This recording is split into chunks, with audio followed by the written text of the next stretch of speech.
పెద్ద నోట్ల రద్దు అన్నదాతను కిరిబికిరి చేస్తోంది. బ్యాంకుల్లోనూ చెల్లించే ఛాన్స్ లేకపోవడంతో తీసుకున్న అప్పుకు వడ్డీ తడిసి మోడిపడవుతోంది.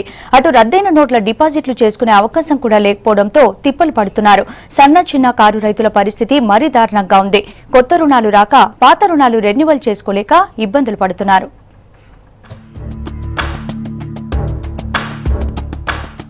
నోట్ల రద్దు వ్యవసాయంపై తీవ్ర ప్రభావం చూపిస్తోంది. ఖరీఫ్ సీజన్ అమ్మకాలు, రుణాల చెల్లింపులు, యాసంగి సాగు పెట్టుబడి కోసం అన్నదాతలు బిజీగా ఉండే సమయం.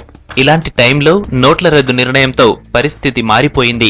పంట అమ్మినా వ్యాపారులు వెంటనే డబ్బులు చెల్లించడం లేదు. దీంతో బ్యాంకుల్లో రుణాలు చెల్లించడం కష్టంగా మారింది. బ్యాంకుల్లో ₹1,00,000 వరకు వ్యవసాయ రుణం పొందిన రైతులకు ప్రభుత్వం 0% వడ్డీని రాయితీగా ప్రకటించింది. అప్పు తీసుకున్న రోజు నుంచి సరిగ్గా ఏడాదిలోపు దీన్ని తప్పనిసరిగా రెన్యువల్ చేసుకోవాలి. లేదంటే ఆయా బ్యాంకుల పరిమితిని బట్టి 12% వరకు వడ్డీ చెల్లించాలి. అంటే ₹1,00,000 అప్పు తీసుకున్న రైతు టైంకు అప్పు కట్టకపోతే 10,000 వరకు అదనంగా చెల్లించాల్సి వస్తోంది. వరంగల్ అర్బన్, వరంగల్ రూరల్, మహబూబాబాద్, జనగాం, జయశంకర్ భూపాలపల్లి జిల్లాల్లో 1,00,000 మంది రైతులు 200 కోట్ల వరకు బ్యాంకుల్లో రుణాలు తీసుకున్నారు. గడువు అయిపోతుండటంతో లోను రెన్యువల్ చేసుకుందామంటే చేతిలో డబ్బులు లేవంటున్నారు రైతులు. గ్రామీణ ప్రాంతాల్లో ఇప్పటికీ 170% మంది వ్యవసాయ రంగం మీద, దానికి అనుబంధంగా ఉన్నటువంటి ఉత్పత్తుల మీద ఆధారపడి జీవిస్తున్నారు. కానీ కేంద్ర ప్రభుత్వం సడన్గా ఈ నోట్ల రద్దు చేయడం వలన రైతుల దగ్గర చిల్లర డబ్బులు లేక ఈరోజు వ్యవసాయం చేయలేని పరిస్థితి. అవి కూడా ఈరోజు నాట్లు వేసుకుందామంటే ఈరోజు పెద్ద నోట్లు రద్దు చేయడం వలన రైతుల దగ్గర ఉన్నటువంటి సరుకు అమ్ముకునేటువంటి పరిస్థితి లేదు. మార్కెట్కి వస్తే వ్యాపారస్తులు మన దగ్గర డబ్బులు లేవని చెప్పేసి నగదు డబ్బులు ఇవ్వడం లేదు. వ్యాపారస్తులు కూడా మేము మీ ఖాతాలో డబ్బులు ఇస్తాం, లేకపోతే మీకు చెక్కులు ఇస్తామని చెప్పి రైతాంగాన్ని ఇబ్బంది పెట్టినటువంటి అవసరం ఏర్పడుతుంది. కాబట్టి కేంద్ర ప్రభుత్వమైనా రాష్ట్ర ప్రభుత్వమైనా మరి రైతులకు పోస్ట్ ఆఫీస్ ద్వారా కాక డబ్బులు కాక ఇస్తే రైతాంగం మెరుగుపడే విధంగా ఉంటుంది.